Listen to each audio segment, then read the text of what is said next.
Chers amis, le code électoral, parlons-en. Ces derniers temps, vous avez certainement vu des partis politiques, les acteurs de la société civile s'ériger contre ce nouveau code électoral.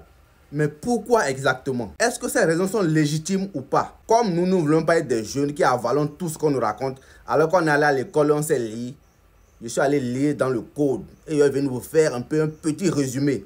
Et vous-même là, vous allez voir par vous-même. Parce que je sais que vous êtes intelligent et que vous pouvez faire votre propre déduction. La vidéo sera en deux parties. Ça, c'est la première partie. Vous savez que désormais, c'est un duo qu'on élit. Le président de la République et le vice-président. Qu'est-ce que le nouveau code électoral dit et qui crée une pierre d'achoppement entre les partis? L'article 132 nouveau du code électoral. Entre autres conditions que cet article a cité, la condition qui crée la division, c'est concernant le parrainage. Et cet article dit que nul ne peut être élu au poste de président de la République et au poste de vice-président de la République s'il n'est dûment parrainé par un nombre de députés et ou des maires correspondant à au moins 15% de l'ensemble des maires et des députés et provenant d'au moins 3/5 des circonscriptions électorales législatives. Ça a l'air compliqué, je sais. Calmez-vous, je vais vous expliquer. Au Bénin, nous avons exactement 109 députés. Et nous avons 77 communes, donc 77 maires. Ce qui fait un total de 186. 15% des 186, ça fait exactement 27,9. On va arrondir à 28. Ça veut dire que le duo président de la République et vice-président de la République doivent avoir un total de 28 parrainages de députés et de maires ensemble. Ou pas. En tout cas, le nombre de parrains doit être 28. Pause. Le nombre exact des députés, les démocrates, un parti de l'opposition officiellement reconnu à l'Assemblée nationale, est exactement 28. Ce qui veut dire que si jamais une personne désiste ou bien deux personnes désistent et n'arrivent pas à parrainer un candidat, les démocrates, ça veut dire qu'ils ne pourront pas présenter de candidat à l'élection. Coïncidence? Je ne sais pas. Concernant la provenance des parrainages, qui doit être forcément les 3/5 des circonscriptions électorales législatives, on a exactement 24 circonscriptions électorales. Donc 3,5%, ça fait exactement 14 points et quelques. On l'a arrondi à 14 circonscriptions. Ce qui veut dire tout simplement que les parrains doivent provenir d'au moins 14 circonscriptions électorales. Sinon, le parrainage ne sera pas validé. Vous allez certainement me dire que il y a 186 parrains. C'est facile d'avoir 28 parrainages. Mais non, non, non, non. La loi vient faire encore une précision. Un député ou un maire ne peut parrainer qu'un candidat membre ou désigné du parti sur la liste duquel il a été élu. Ça veut dire que le député ou le maire ne peut pas parrainer un candidat autre que un candidat de son parti. Exemple simple. Un député démocrate ou un maire de parti, les démocrates, ne peut pas parrainer un candidat d'un autre parti. Nous sommes d'accord que cette disposition restreint la liberté des députés et des maires. Ils ne sont pas libres, ils sont obligés par la loi. Le député, même s'il vient d'une circonscription électorale législative, a une compétence territoriale et représente toute la nation. C'est un représentant du peuple, ce n'est pas un représentant du parti. Alors franchement, c'est bizarre que dans cette loi, on le contraint à parrainer forcément quelqu'un de sa liste. Vous-même, vous voyez que c'est un peu bizarre, non? Cependant, le code électoral a émis une dérogation et permet aux partis qui ont un accord de gouvernance qu'ils ont conclu avant les élections et qu'ils ont déposé à la Sénat de permettre aux députés ou aux maires des partis qui ont conclu cet accord de gouvernance-là de parrainer un candidat membre de l'un ou de l'autre des partis signataires de cet accord préalable. Mais entre vous et moi, est-ce que deux partis qui ne sont pas de la même idéologie, qui ne sont pas du même camp, vont s'entendre et faire un accord de coalition? Voilà une des dispositions du code électoral qui divise la classe politique et les gens de la société civile. Jugez-en vous-même. Mes chers amis, partie 2 de l'analyse de notre cher code électoral. Cette fois-ci, je vais parler des modalités pour l'élection des députés à l'Assemblée nationale. Vous devez savoir quelque chose. Quand on parle de la jeunesse, eux nous voient toujours comme des réactionnaires, des gens bons à aller faire des marches, à faire des casses. Mais on doit aussi leur montrer que nous sommes dotés de ça, la meilleure arme au monde, le cerveau.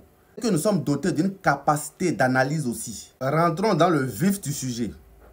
Par rapport à l'élection des députés, l'article 146 nouveau du Code électoral qui en dispose. L'alinéa 1 dit que seuls sont éligibles à la distribution des sièges les listes ayant recueilli au moins 20% des suffrages valablement exprimés dans chacune des circonscriptions électorales législatives. Il faut savoir que maintenant, pour aller à l'élection des députés, c'est les partis politiques seuls qui peuvent présenter les listes des candidats. Avant, tu peux décider seul de présenter ta liste indépendante. Mais maintenant, là, ce n'est que les partis politiques seuls qui peuvent présenter les listes. Une fois que le vote a eu lieu, l'article 146 dit que si par exemple dans une circonscription électorale, il y a 3 sièges, ceux qui doivent participer au partage de ces 3 sièges-là doivent avoir au moins 20% des suffrages. Avant, c'était 10.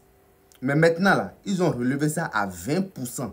Cas pratique, si dans une circonscription, nous avons 3 listes qui ont été présentées, et à la fin des votes, il y a seulement une seule liste qui a eu 20%, et que dans cette circonscription, il y avait 3 députés attribués, c'est la liste là seule qui va prendre les 3 députés.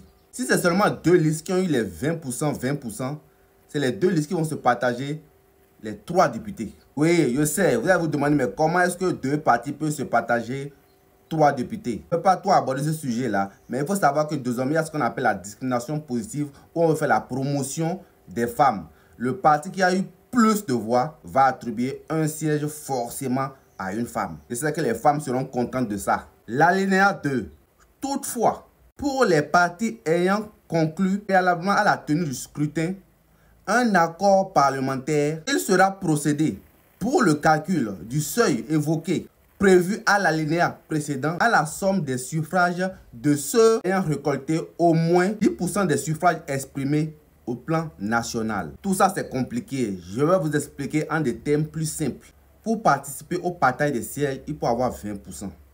Maintenant, si avant d'aller aux élections, 2 partis, 3 partis ou 4 partis se sont entendus pour faire un accord parlementaire qu'ils ont déposé au niveau de la Sénat, si après l'élection, on constate que il y a des listes qui n'ont pas eu les 20% au niveau des circonscriptions là, les partis qui se sont déjà entendus avant d'aller aux élections peuvent additionner leurs voix. Cas pratique, 2 partis qui se sont entendus dans un accord parlementaire avant d'aller aux élections. Les 2 partis n'ont pas eu les 20% au niveau des circonscriptions. Et il y a un parti qui a eu 9% des voix et il y a un autre parti qui a eu 11%. Pour participer à la distribution des sièges, vu qu'il y a un accord déjà entre eux, ils peuvent additionner leurs voix pour atteindre ces 20% là. Mais, avant qu'on additionne leurs voix là, chacun d'entre eux doit avoir d'abord 10% des suffrages exprimés sur le plan national. Je ne sais pas pourquoi les gens aiment se donner tant de mal. Tout cet état de choses là nous pose 2 problèmes que je veux ressortir. Premièrement, ça veut dire que vous pouvez être un parti qui a eu 20% des suffrages exprimés sur le plan national, ou même 30 ou bien 40%.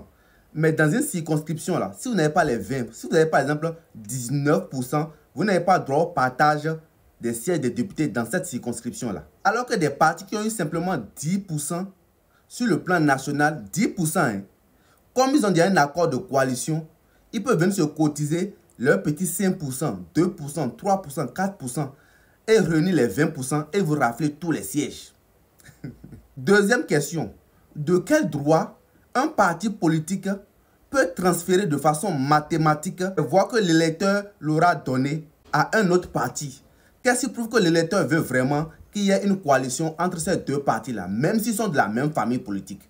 Ouais, que c'est bizarre. En tout cas, mes amis, voilà exactement ce que le code est en train de dire par rapport à ça. Maintenant, je vais donner mon avis sur ça, sur l'esprit même de la loi. Mes chers amis, il ne s'agit pas d'être d'un camp ou de l'autre. Moi, je suis du camp de notre avenir. Si c'est bien, nous allons soutenir. Si c'est mal, nous allons le dire aussi. Donc, quel que soit notre camp, nous devons faire preuve de bon sens. Un des arguments utilisés par ceux qui défendent ce code-là, c'est de dire que il faut que le duo présidentiel désormais vienne d'un parti politique. Voilà pourquoi ils ont imposé le parrainage par les députés et les maires. Je rappelle que les députés et les maires n'ont pas la liberté de parrainer qui ils veulent. Ils sont contraints par ce code à parrainer forcément un candidat de leur parti politique. Ce qui veut dire que si nous allons aux élections avec ce code électoral-là, forcément, le futur duo présidentiel viendra d'un des partis politiques actuels au Bénin.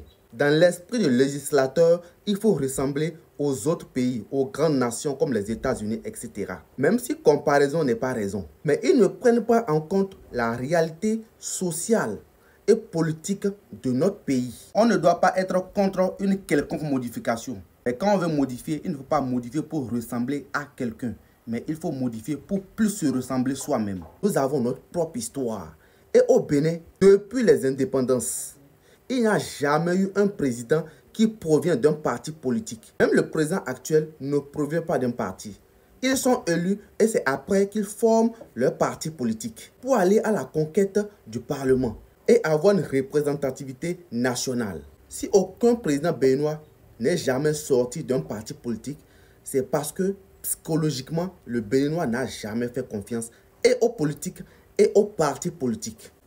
Et vu les tripatouillages qui se passent tout le temps au sein de la classe politique, au Parlement, sincèrement, cette idée ne va pas changer de sitôt. Deuxièmement, ils disent que s'ils ont imposé le parrainage forcé d'un candidat du parti politique par les maires et les députés, c'est pour éviter la transhumance politique. Ça soulève plusieurs interrogations.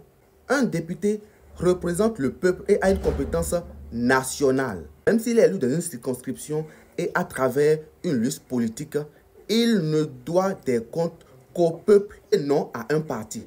Or, cette imposition-là oblige à rendre des comptes et à avoir une fidélité au parti et non au peuple. Mais et si entre-temps, les aspirations et les volontés du peuple avaient changé? Au Bénin, l'élection du président se fait au suffrage universel et direct. Mais vouloir imposer un parrainage et surtout imposer à ce que les députés et les maires parrainent forcément les candidats de leur parti politique revient à empiéter sur ce principe-là et transforme le choix de notre président en une élection à double degré. C'est comme si ce sont les partis qui nous imposent forcément les candidats présidentiables et le peuple n'a qu'à choisir parmi ceux-là forcément. Le peuple va juste servir de valideur, c'est tout. Et si parmi ceux que les partis veulent nous imposer, il n'y avait pas la volonté du peuple, parce que c'est possible. En ce moment, on fait comment? Vous voyez que c'est une interrogation légitime, et ça, quel que soit notre camp. Il y a quelques points saillants que je viens de ressortir. En bref, pour être clair, ce code électoral n'exclut pas seulement un parti ou des petits partis. Le fait est plus grave, elle impose le dictat des partis et exclut totalement la volonté du peuple. Je le dis en toute honnêteté, il ne s'agit pas d'être d'un camp ou de l'autre. Aujourd'hui, il y a des gens à qui peut-être ça peut profiter parce qu'ils sont majoritaires, ils sont les plus forts. Et demain, quand la vapeur va s'inverser, qu'en sera-t-il? C'est comme ça qu'il faut réfléchir quand on est jeune. Et franchement, on est fatigué de tout le temps changer le code électoral. Quand est-ce que nous allons prendre un code électoral qui va faire consensus et qui va durer très longtemps dans le temps? Comme vous le savez, c'est mon analyse et j'attends toujours vos avis. Geoffroy Kiantaga, j'ai dit.